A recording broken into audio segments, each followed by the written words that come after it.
Hey everyone, it's me, Melissa. I just wanted to do a video about self-sabotage. So I briefly mentioned it in a previous video, but was asked to elaborate a little bit more on it. So self-sabotage can show up in your life in a few different ways. One of them is feeling like you're leaving people behind, or you're outgrowing people, or just losing a bond with somebody because you're choosing to make different choices than you guys used to make together. And so you feel like you're losing that connection. So you'll purposely find reasons to fall back into those old habits so that you can stay connected with them. Another example is, say you grew up in a very toxic childhood where there's nothing but complete chaos around you. That's all you know is chaos and anger and everything that comes along with a toxic childhood.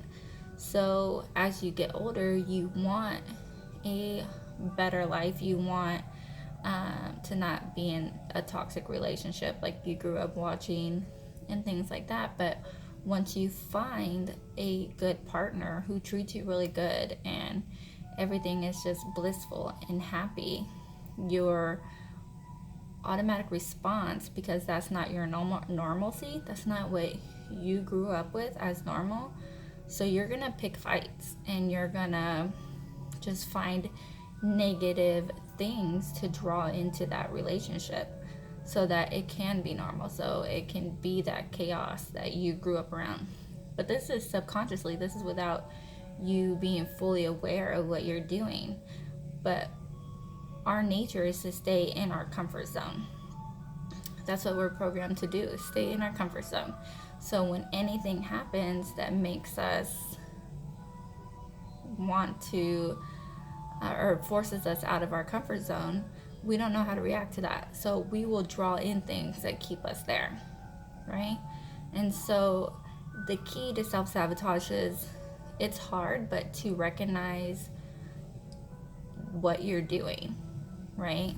And to rewire that and flip it around.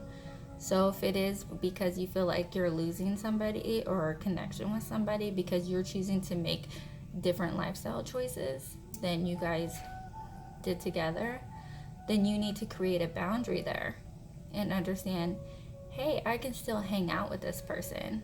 I can still have this connection with this person, but I have these boundaries so that I can maintain my new way of life, right? If it's a relationship where you're being treated really well and all of a sudden there's total chaos, then that's a good sign of self-sabotage. So you need to do some reflection. Am I the toxic one in this relationship? Am I creating these problems just so that there are problems and chaos so I can be justified in the fact that that's normal? This is how every relationship is, you know?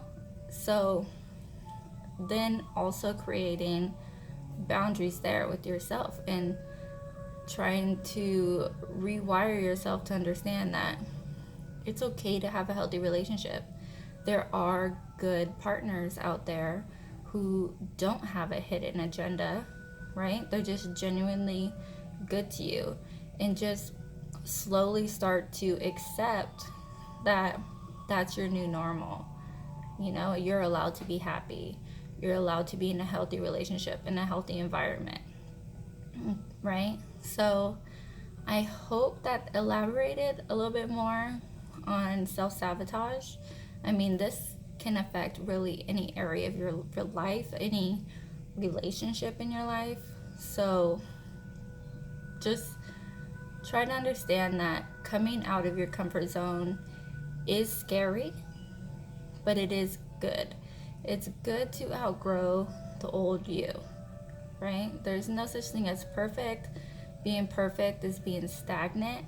So progress is key. Continually making progress and working on ourselves is super important.